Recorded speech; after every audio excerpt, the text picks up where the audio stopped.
উত্তর মাহিনী পশ্চিমপাড়া বাইতুল মামুর জামে মসজিদ সড়কের বেহাল অবস্থা, এলাকাবাসীর দুর্ভোগ, দ্রুত সংস্কারের দাবি।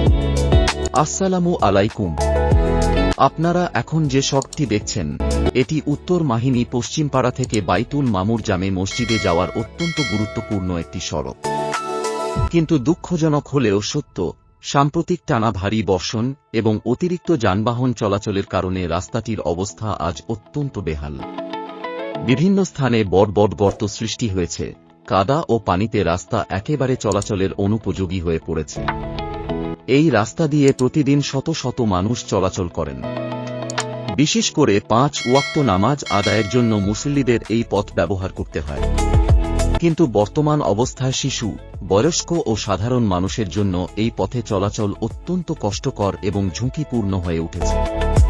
আমি মোহাম্মদ তাজুল ইসলাম হাজারী সংশ্লিষ্ট ইউনিয়ন পরিষদ, স্থানীয় প্রশাসন এবং দায়িত্বশীল সকল কর্তৃপক্ষের কাছে বিনীতভাবে অনুরোধ করছি, সরকারি বা বেসরকারি যে কোনো উদ্যোগে যেন অতি দ্রুত এই গুরুত্বপূর্ণ সড়কটির সংস্কার ও মেরামতের ব্যবস্থা গ্রহণ করা হয়। এটি শুধু একটি রাস্তা নয়, হাজারো মানুষের দৈনন্দিন চলাচল ও ইবাদতের সঙ্গে জড়িত একটি গুরুত্বপূর্ণ পথ।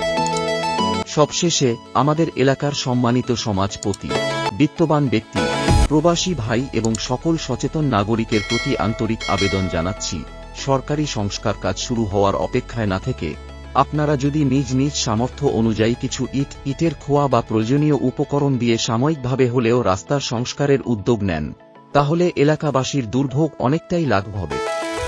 আসুন আমরা সবাই মিলে আমাদের এই গুরুত্বপূর্ণ সড়কটি আবার চলাচলযোগ্য করে তুলি। আপনাদের সামান্য সহযোগিতাই হতে পারে অসংখ্য মানুষের স্বস্তির কারণ।